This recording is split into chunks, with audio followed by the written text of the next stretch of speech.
du mieux que je peux. Et je m'attendais pas à faire la classe aujourd'hui, alors je vais vous demander d'être miséricordieux et indulgent avec moi parce que ouais, j'en ai besoin.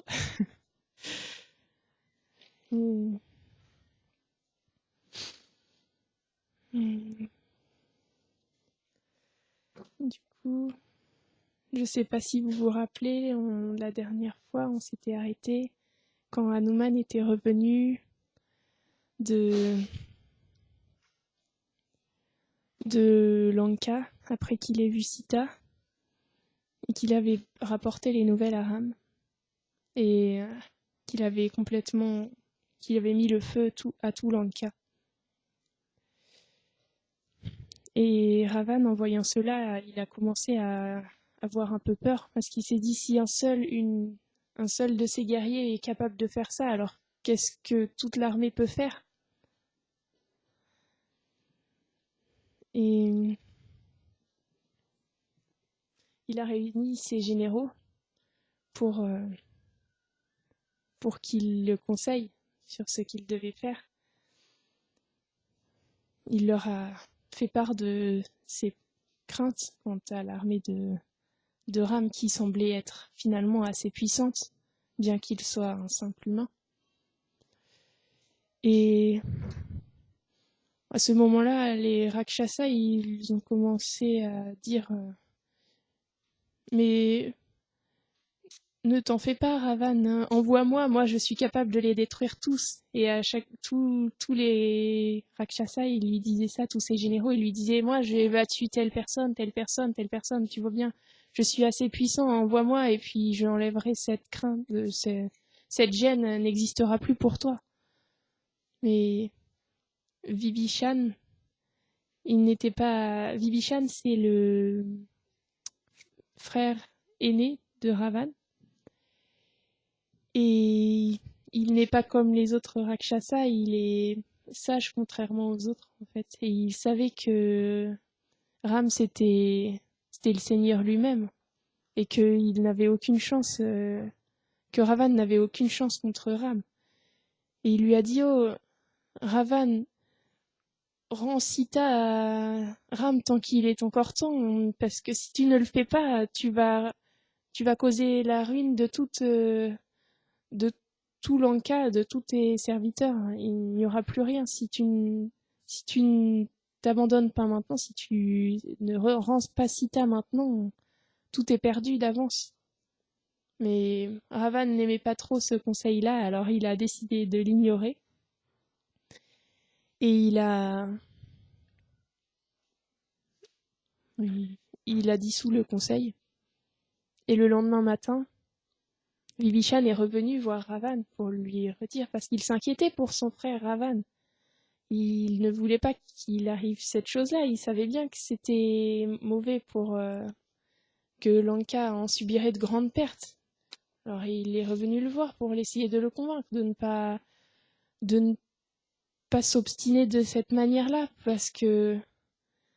et de rendre Sita, de s'abandonner finalement. Il allait causer la ruine de tellement de personnes et de lui en premier.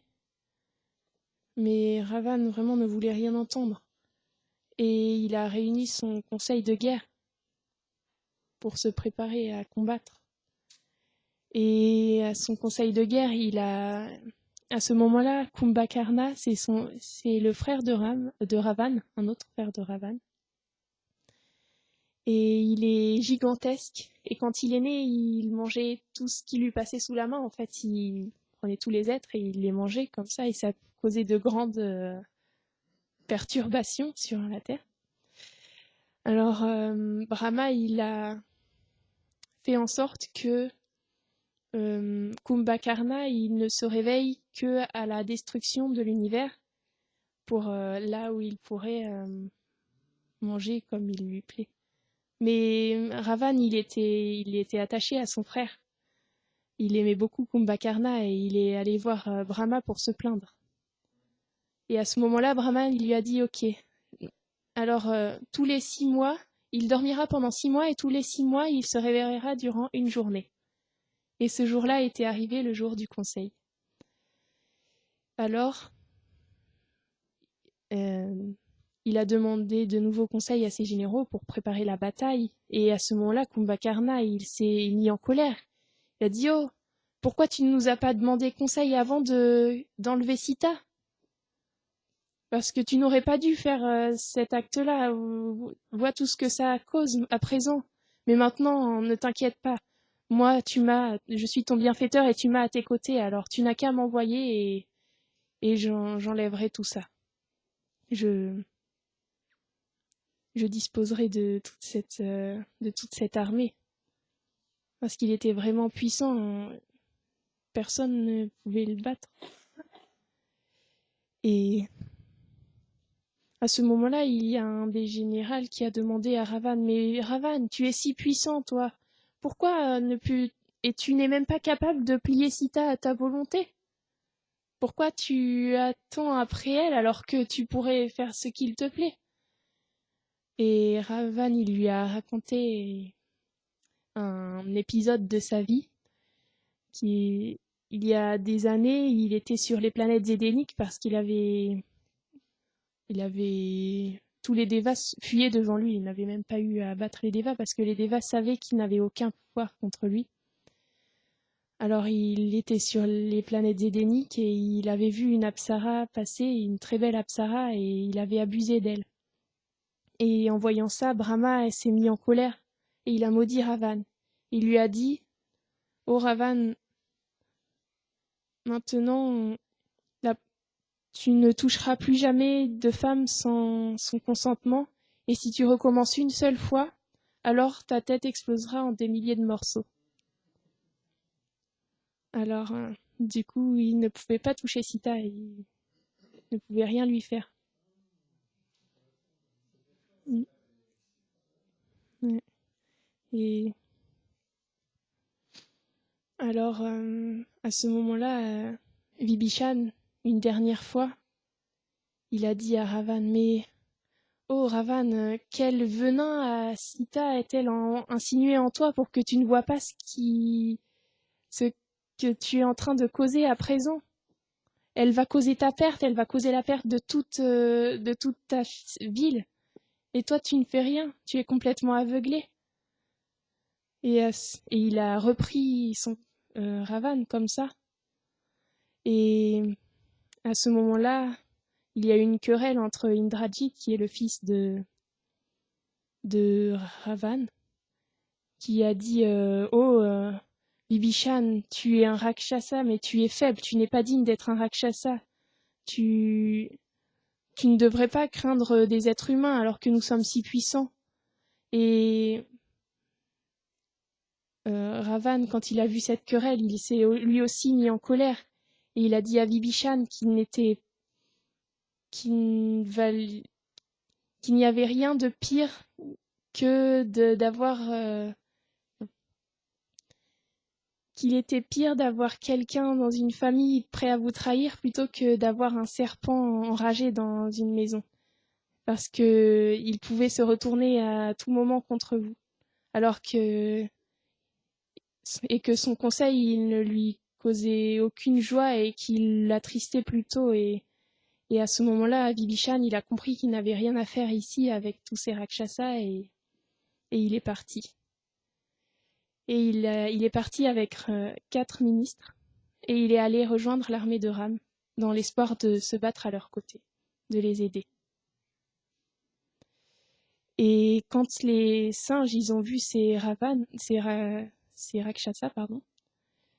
et ils se sont dit, et qui avaient l'air de vouloir les aider, et ils n'avaient pas confiance. Parce que les Rakshasas, ils sont tricheurs et ils sont fourbes. Comment on peut leur faire confiance? Ils vont faire semblant d'être de notre côté et au dernier moment, ils vont se retourner contre nous. Non, on peut pas les accepter. Et Sugriva pensait comme ça, mais Hanuman, lui, il ne pensait pas de la même manière. Et Ram, il a demandé conseil à tous les singes pour savoir ce qu'il devait faire. Et Hanuman lui a dit qu'il avait confiance en Vibhishan, qu'il voyait qu'il avait l'air sincère et qu'il pensait qu'il devrait accepter son aide. Et à ce moment-là, Ram a accepté.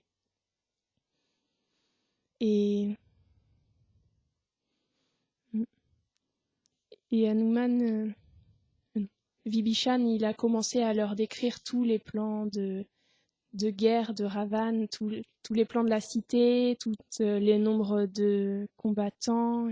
Il l'a beaucoup aidé en fait dans la stratégie. Voilà, c'est ça. Et excusez,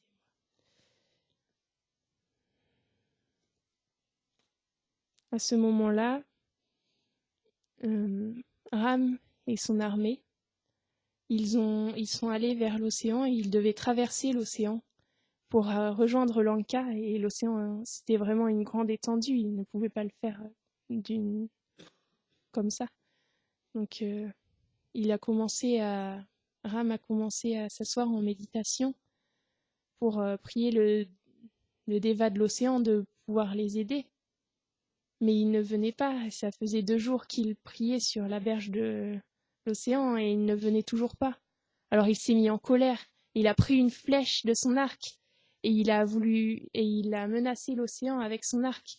Et à ce moment-là, toutes les créatures de l'océan étaient effrayées. Il y avait de grandes vagues qui se levaient et Lakshman a essayé de le calmer, mais ça ne marchait pas. Il y avait des sages dans le ciel qui essayaient de le calmer, mais ça ne marchait toujours pas.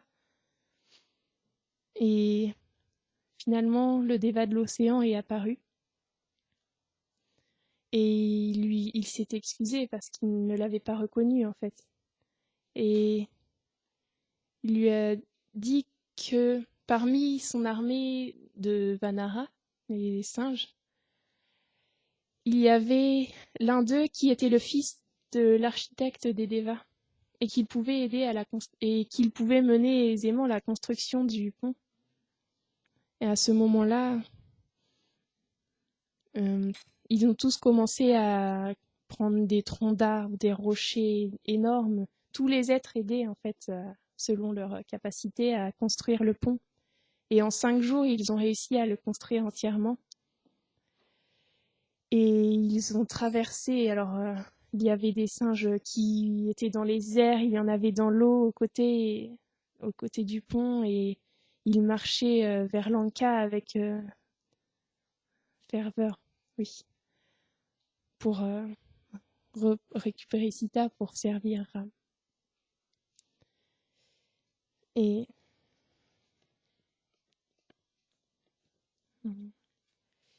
au loin, Ravan a envoyé des espions pour voir l'armée de Ram.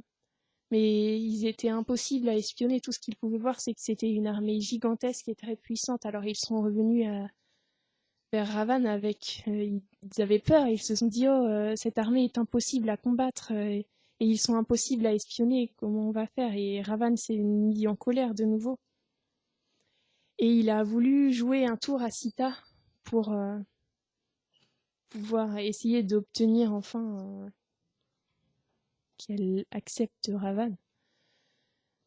Et il a dit à un sorcier, il faisait de la magie noire. Il pouvait jouer des tours d'illusion, quoi. Et il lui a dit de créer la tête de Ram, comme s'il l'avait décapité, en fait. Et ils sont venus vers Sita, et Ram, il lui a dit, oh, vois ton mari, il est tombé à présent. Tu n'as plus aucune attache maintenant, il est tombé. Et Sita, quand elle a vu la tête de son époux bien-aimé comme ça, elle a commencé à pleurer. Elle s'est dit, oh Keikei, vois maintenant ce que tu as causé. Es-tu heureuse maintenant? Et elle se lamentait. Elle a dit à Ravano, tue-moi à présent et ramène-moi près du corps de mon époux, et comme ça nous serons enfin unis.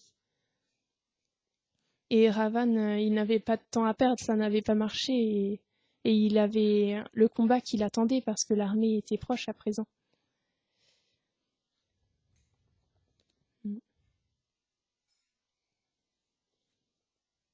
Alors, lorsqu'il est sorti, Ravan, Yasugriva, donc le roi des Vanara, il a vu Ravan et ça l'a mis dans une grande colère. Et il a sauté jusqu'à Ravan pour le combattre. Et ils étaient tous les deux très puissants, alors ça a duré un certain temps. Mais Ravan, il avait des pouvoirs spécifiques et il a envoyé au loin Sugriva et Sugriva est revenu vers Ram et Lakshman. Et à ce moment-là, la bataille a commencé. Et les singes, les deux armées se sont rencontrées. Alors d'un côté, il y avait les Rakshasas qui avaient des armures incrustées de joyaux avec leurs armes, et leurs masses, leurs lances, leurs épées. Et de l'autre côté, il y avait les singes qui brandissaient des arbres, des pics, des rochers gros comme des pics de montagne. Et ils ont commencé, il y avait des héros des deux côtés. Alors c'était une bataille vraiment exceptionnelle. Il y a eu des grands duels qui se sont mis en place à ce moment-là. Et la bataille a duré toute la journée. Et une fois la nuit tombée, ils ne voyaient plus rien. Alors on entendait « Oh, es-tu un singe ou es-tu un Rakshasa ?» Ils ne pouvaient même plus se reconnaître en fait. Et Ram et Lakshman, ils brillaient et ils se battaient. Ils battaient tellement de Rakshasa. Et il y avait le fils de Ravan, Indrajit, qui avait beaucoup de pouvoir. Et il pouvait se rendre invisible.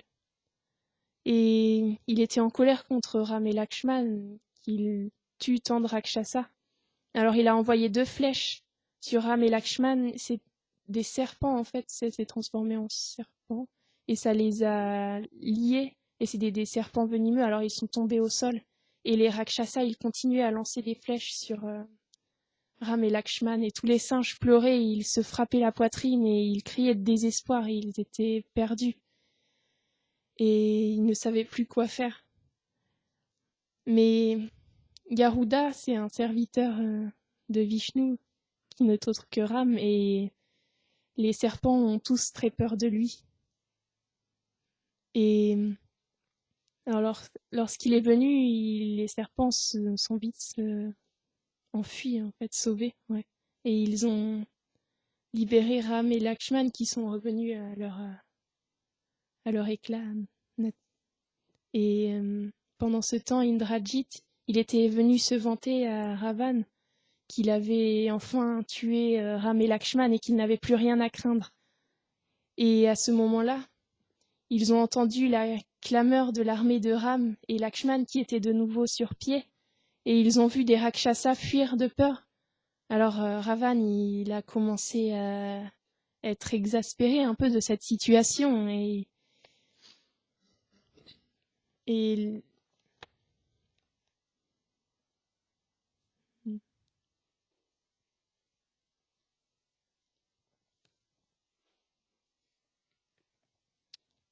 à ce moment-là, le combat a repris, les Rakshasas et les Varnara pouvaient de nouveau se battre. Et Ravan,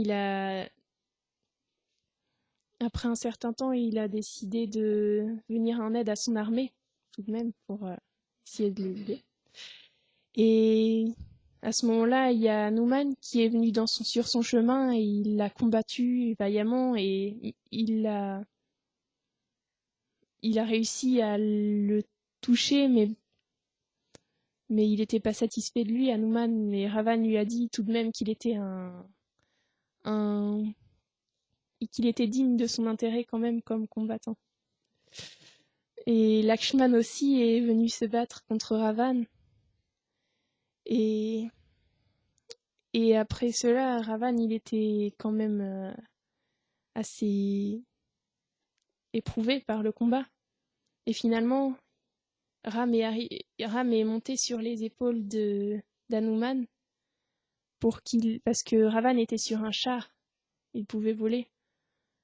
Alors Hanuman et Ram sont montés comme ça pour aller combattre Ravan, comme Vishnu sur son aigle Garuda. Et Ram, il a envoyé une flèche qui a fait tomber la couronne de Ravan, parce que pour lui, il n'était pas un roi. Il a envoyé une flèche qui a brisé l'arc de Ravan. Il a envoyé une flèche qui a laissé Ravan à demi inconscient en fait. Et il lui a dit: Oh Ravan, je vois que tu es fatigué par le combat, maintenant retourne te reposer et nous combattrons un autre jour. Et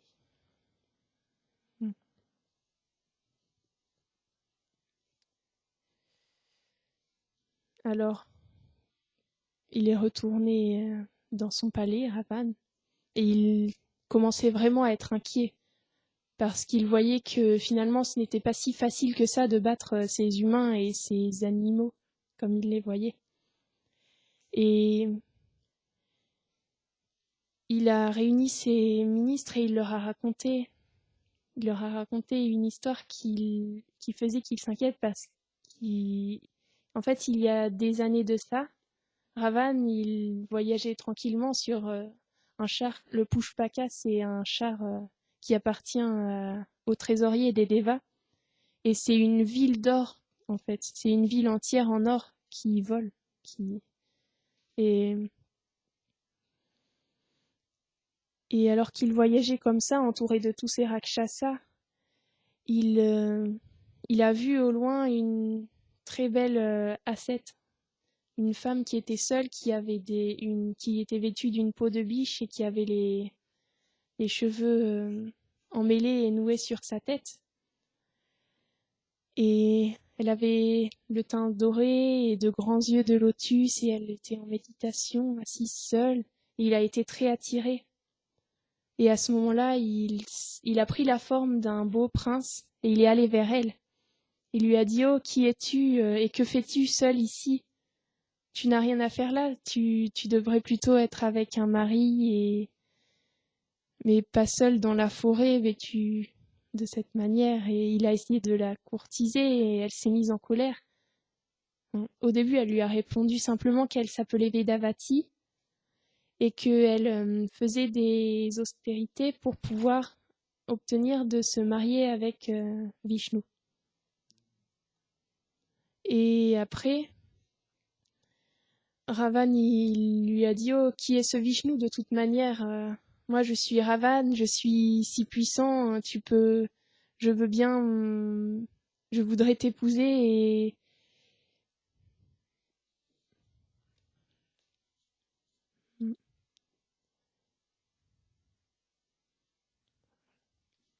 et de cette manière, il a essayé de la courtiser, oui, un peu plus. Ouais. Et elle, à ce moment-là, il lui a saisi les cheveux pour essayer de la forcer à l'accepter, on va dire. Et avec un mantra, elle a coupé ses cheveux et elle s'est mise en colère et elle lui a dit: Oh, puisque tu m'as touché, ce corps n'est plus pur, alors à présent je vais quitter ce corps, mais dans ma prochaine vie, je causerai la perte de toi et des tiens. Et bon, il est remonté dans son char. En fait, après, elle a pris feu. Elle a dit un mantra et elle a pris feu et elle a quitté ce corps-là. Et il a continué son voyage. Et à ce moment-là, il y avait le mont Kailash, où Shiva réside avec son épouse Parvati, et il a voulu le survoler, mais il ne pouvait pas. Il y avait le serviteur de Shiva qui était sous la forme d'un singe, en fait, qui l'a arrêté. Et Ravan, il s'est moqué de lui au départ. Et à ce moment-là, il a été vexé, le serviteur, et il lui a dit que dans sa prochaine vie, eh ben, non, pas dans il lui a dit que ce seraient des êtres pareils que lui qui causeraient sa ruine, donc des êtres qui sont des singes. Et Ravan, à ce moment-là, il a décidé de soulever le mont Kailash pour passer au-dessous, puisqu'il ne pouvait pas passer au-dessus. Et ça a secoué la montagne. Et Parvati, elle a eu peur. Alors Parvati, elle a dit, oh, qui est cet être qui ose effrayer une femme de cette manière? Dans sa prochaine vie, une femme causera... non, pardon, je sais pas pourquoi je dis dans sa prochaine vie. Mais dans cette vie-là, une femme causera sa perte. Et Shiva, il a posé son orteil sur le mont Kailash. Et Ravan, il est resté bloqué avec ses 10 mains sous la montagne pendant très longtemps, je crois 1000 ans. Je sais plus si c'est 1000 ans exactement, mais très longtemps. Et à ce moment-là, les Asuras, souvent, ils adorent Shiva pour obtenir des bénédictions. Mais il a commencé à méditer sur Shiva pendant 1000 années, durant tout le temps où il était bloqué sous la montagne. Et Shiva, il a été satisfait de lui. Et il est apparu devant lui. Et il lui a demandé ce qu'il désirait. Et Ravan lui a demandé de lui passer son arme, en fait. Je crois. Je ne suis plus exactement sûre.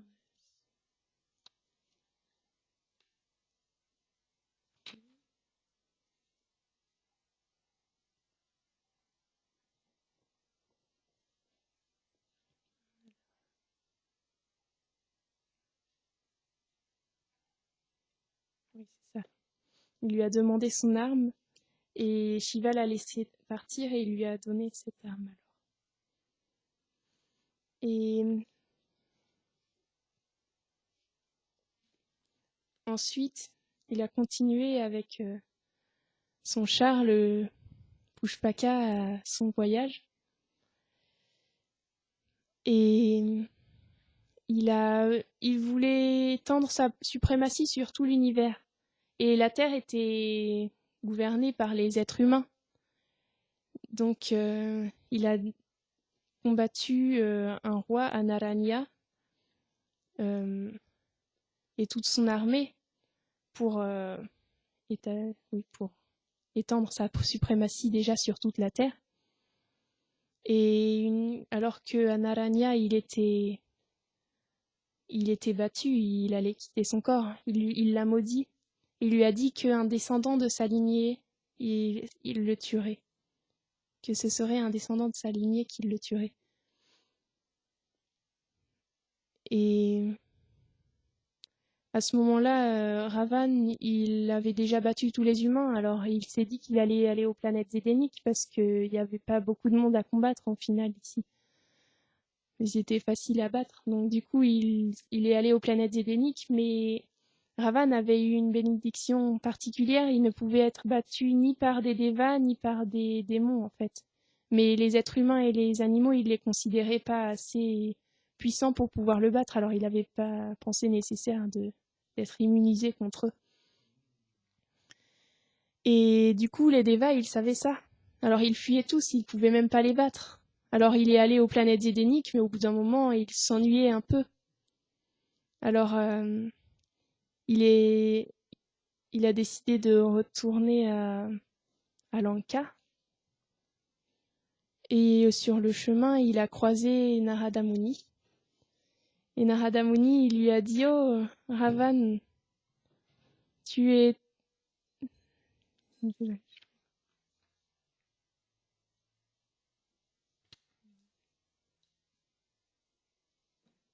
Oh, Ravan, pourquoi tu terrifies le monde des humains? Il est déjà sous les jougs de la mort de toute manière. En fait,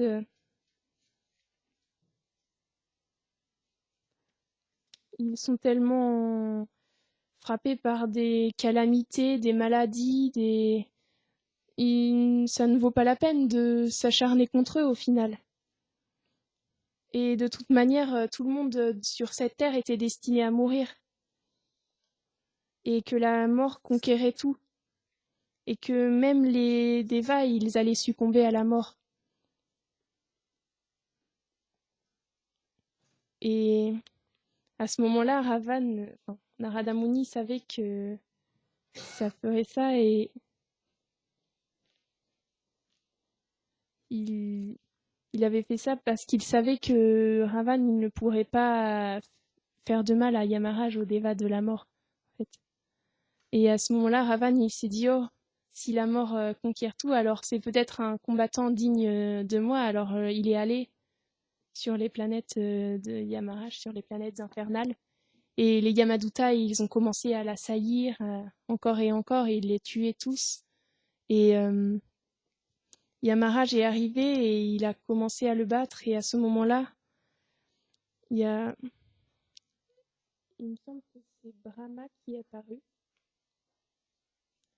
Et il lui a dit, oh, ça ne sert à rien de se battre contre lui, puisque de toute manière, il ne peut pas être tué par un Deva. Alors Yamaraj, il a accepté, et Ravan, il a vu ça comme une défaite. Et à ce moment-là, Yamaraj, il a redonné la vie à tous les Yamadutas. Et Ravan, il est reparti à Lanka. Et de cette manière, Ravan avait accumulé de nombreuses malédictions. Et à présent, il voyait que Ram, c'était certainement le descendant de ce roi qu'il avait maudit. Et il se rappelait de toutes ces malédictions qui étaient en train de se mettre en place. Et ça lui faisait peur. Et à ce moment-là, il a décidé d'aller réveiller Kumbhakarna, qui venait juste de s'endormir, pour le combat, parce qu'il n'y avait personne de plus puissant que lui. Alors, pour réveiller Kumbhakarna, ils ont dû faire beaucoup d'efforts, parce qu'il dormait très profondément. Et ils lui ont fait passer des éléphants dessus, ils le frappaient avec des masses, ils faisaient des tas de bruit, des gongs, et au final, ils l'ont frappé avec des masses avec des clous et ils l'ont fait piétiner par 1000 éléphants et ça a fini par le réveiller. Et Kumbhakarna est arrivé sur le champ de bataille.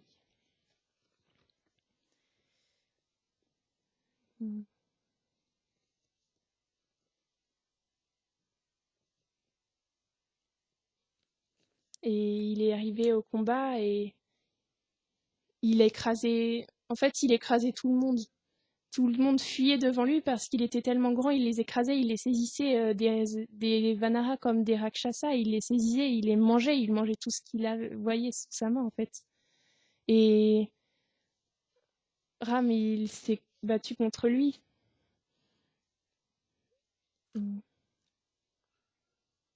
Et Kumbhakarna, il était de plus en plus en colère.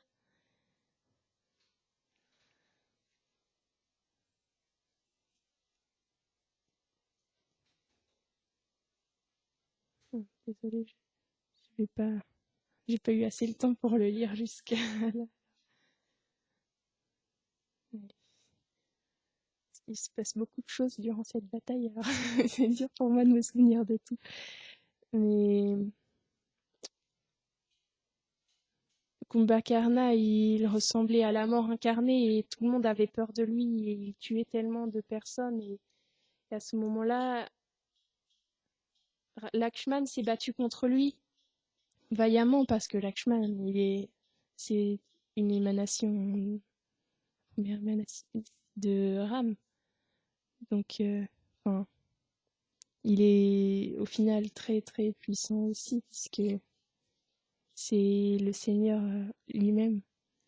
Mais il a été écarté et à ce moment-là, Ram, il a décidé de frapper le point faible de Kumbhakarna parce qu'il mangeait tout le temps, alors il ouvrait la bouche.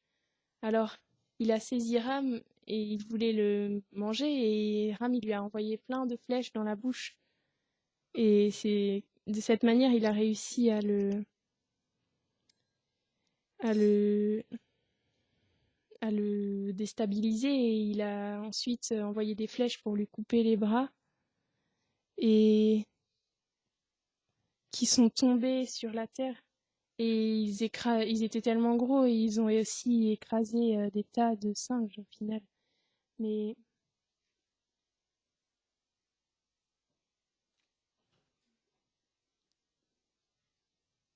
et ensuite au final, il a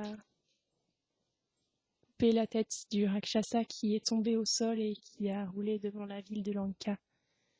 et il a réussi à combattre Kumbhakarna.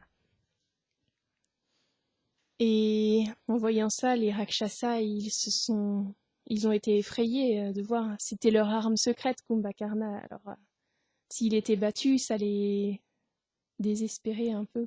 Ouais. Et Ravan, il se lamentait parce que c'était son cher frère qui avait été tué de cette manière. Et il ne pensait pas qu'il pouvait être tué si facilement par deux humains. Et, et les Vanara, ils étaient plus vaillants que jamais parce qu'il y a Ram qui avait remporté ce combat et il combattait avec force. Et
à ce moment-là, Indrajit est revenu sur le combat. Indrajit avait vraiment beaucoup de pouvoir, alors il a dit à son père, ne t'inquiète pas, je vais pouvoir m'occuper d'eux. Et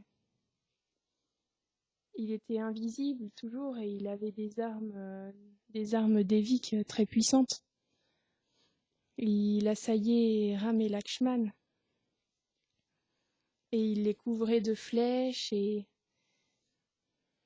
il avait eu l'arme de Brahma en fait. Alors c'était... les singes, ils fuyaient devant et Ram et Lakshman, ils semblaient être assaillis.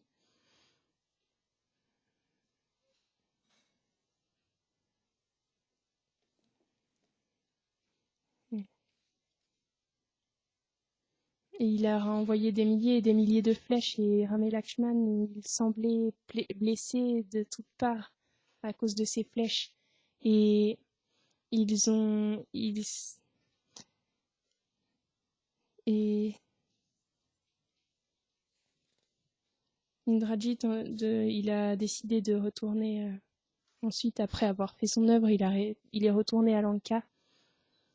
Et Hanuman, il regardait la scène de dévastation. Il y avait des corps partout, il y avait du sang partout. Il y avait des corps de Vanara comme de Rakshasa. Et c'était avec l'immense cadavre de Kumbhakarna gisant avec. C'était vraiment une scène de désolation énorme. Et de plus, Ram et Lakshman étaient blessés.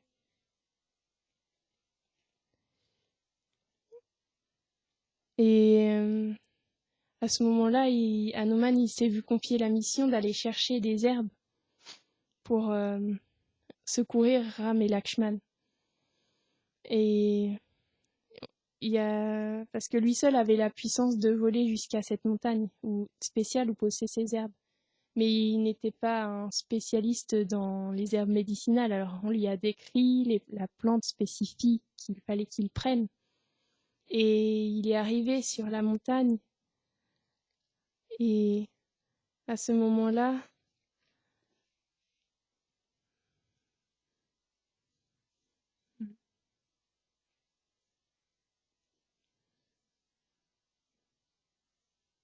il a vu les montagnes, les herbes qui brillaient et il est venu sur la montagne et il a commencé à chercher. Mais Les herbes, en voyant que quelqu'un arrivait, elles se cachaient de sa vue, elles se rétractaient. Et du coup, il ne pouvait pas trouver cette herbe-là. Et le temps était tout de même compté. Et il fallait qu'il trouve absolument ces herbes pour sauver Ram et Lakshman. Alors il a décidé de prendre la montagne entière pour l'amener, pour pouvoir sauver, pour pouvoir aider à les sauver. Et à ce moment-là, Ram et Lakshman ont pu être soignés.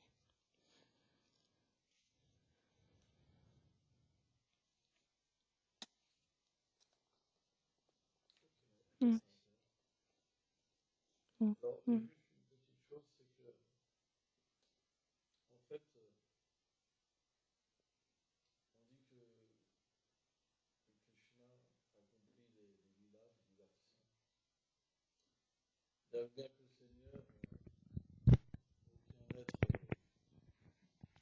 Puisse l'égaler ou le surpasser, que tout existe pour lui et par lui, qui contrôle toute chose. Il vient dans ce monde, il envoie des êtres, hein, comme Ravan, et à travers ses activités, le Seigneur s'amuse. C'est pour ça que parfois le Seigneur semble perdre ou trouver une personne égale, mais c'est juste des jeux. Donc l'être vivant ordinaire, il peut pas comprendre toutes ces choses, il pense des fables.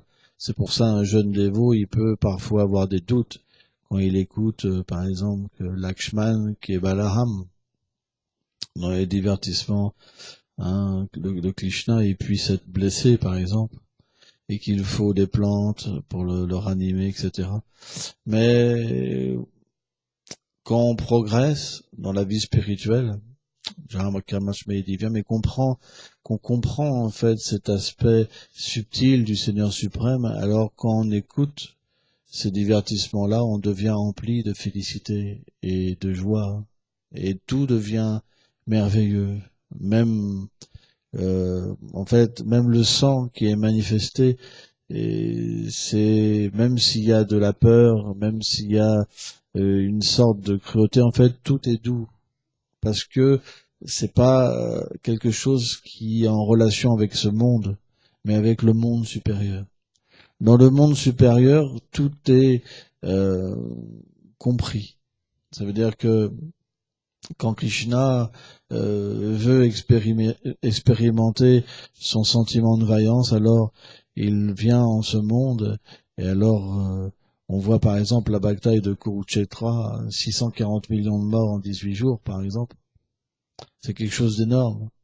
Mais si on comprend qui meurt, c'est des dévas, des demi-dieux qui viennent juste pour un moment avoir le darshan du Seigneur et repartir sur leur planète. C'est pas comme des batailles que nous on voit, vous comprenez, entre humains, dans l'ignorance, etc. Ça n'a rien à voir. C'est juste des gens qui viennent, en fait, aider le Seigneur à accomplir, en fait, ces divertissements.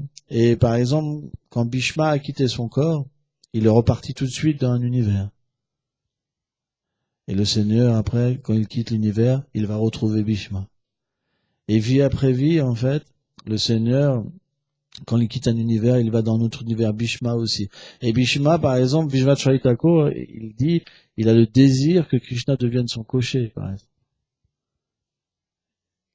Parce que, euh, parce que c'est son désir, quoi, puissant.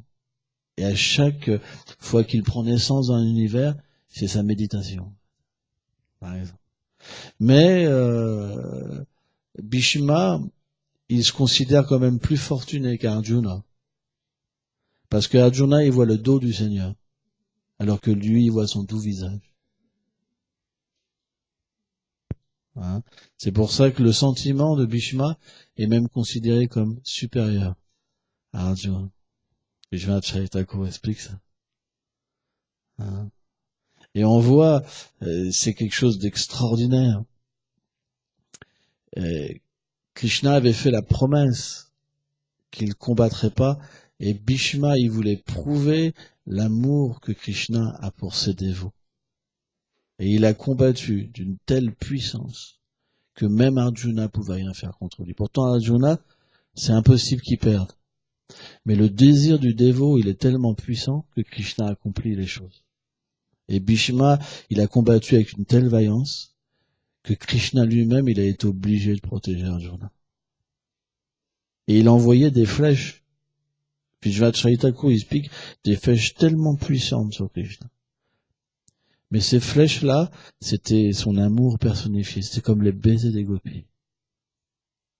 C'est quelque chose d'inconcevable. Et quand Krishna les recevait, en fait, Krishna faisait apparaître du sang sur lui, son propre sang, et il devenait de plus en plus beau. Et Bhishma était de plus en plus absorbé dans cet amour, il tirait des flèches comme ça. Qui peut comprendre ça? Vous vous rendez compte? Et à un moment, en fait, Krishna, il est descendu du char. Avec une telle violence. Il y avait du sang. C'était une mer de sang.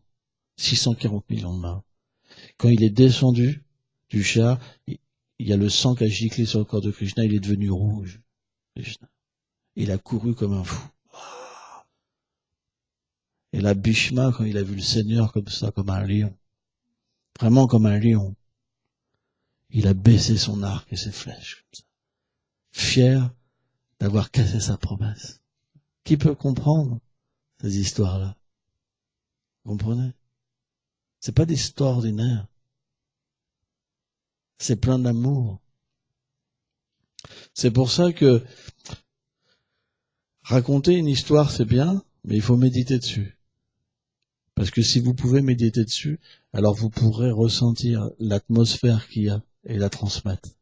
À ce moment-là, les gens seront touchés dans leur cœur. Et ils pourront en fait surpasser les histoires ordinaires de ce monde.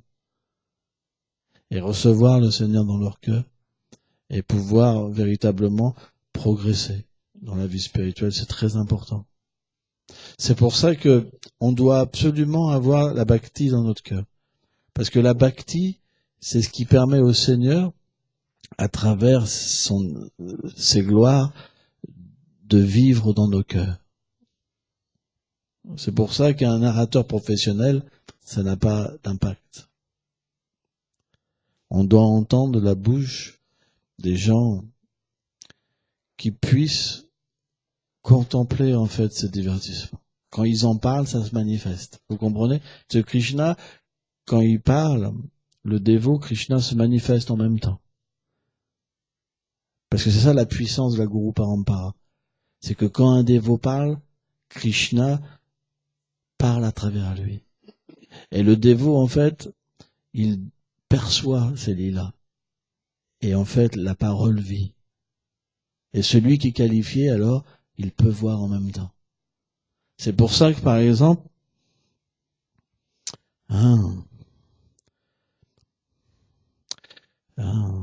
que le roi, celui qui était aveugle, Dhritarashtra, bien qu'il était loin de la bataille, à travers Vyasa, il a pu voir tout pareil. Parce que c'est pas évident. Parce que quand le dévot parle, le lila se manifeste. Et il faut la qualification. Si on a foi dans les dévots du Seigneur, alors le même lila, le même divertissement se manifeste dans notre cœur. C'est pour ça qu'il n'y a pas de différence quand quelqu'un parle et quand quelqu'un écoute. Parce que le Seigneur se manifeste dans la parole et le Seigneur se manifeste dans l'écoute, dans les oreilles et dans la langue. Et les deux obtiennent la même chose. En fait. Exactement le même bénéfice. Et ceux qui sont dans la salle, alors ils peuvent progresser aussi.